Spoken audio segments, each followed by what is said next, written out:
ណាស់កូនស្រីសង្ក្រានចូលឆ្នាំកុំភ្លេចប្រាស្រ័យជូតមុខជួយផ្ដល់ជាតិទឹកហើយនឹងកាពីកម្ដៅថ្ងៃល្អប្រើខ្លាំងណាស់កូនស្រីសម្លៃជូតមុខលង DSL ការពីរលាកកូនទួលមករលមិនស្រួលឡាសរសៃក្រហមយកមកជូតមុខថ្នមត្រជាក់តែម្ដងជួយផ្ដល់សំណើមជាបាល់មុខជាប់អាចរួយស្នាមអុចខ្មៅមុនសាច់មុនកាមមុខចាស់ជ្រីជ្រួញមានស្នាមជួយកាត់បន្ថយបាន80%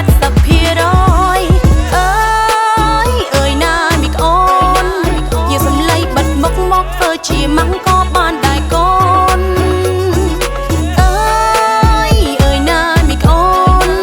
យកសំឡេងបិទមុខមកធ្វើជាម៉ាំងក៏បានដែរកូន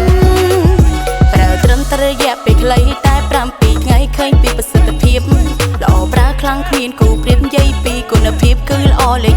1ជួយកម្ចាត់សារធាតុកខ្វក់ស្បែកមុខខ្មៅល្អប្រែមកភ្លឺថ្លា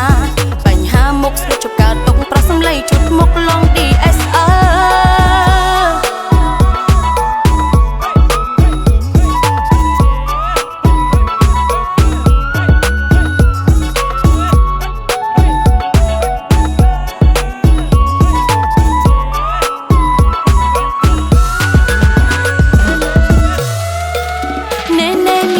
មកនេះតិចកូនចាំនេះម៉ែផ្ដាំ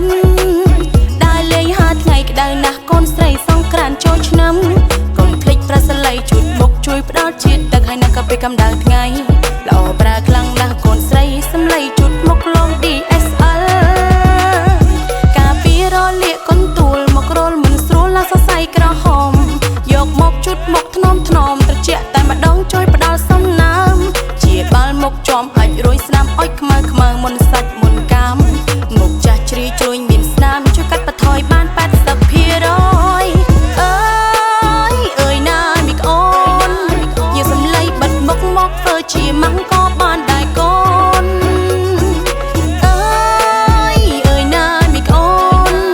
យកសំឡេងបិទមុខមកធ្វើជាម៉ាំងក៏បានដែរកូន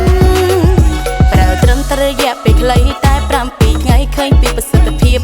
ល្អប្រើខ្លាំងគ្មានគូប្រៀបនិយាយពីគុណភាពគឺល្អលេខ1ជួយកម្ចាត់សារធាតុកខ្វក់ស្បែកមុខខ្មៅល្អប្រែមកភ្លឺថ្លា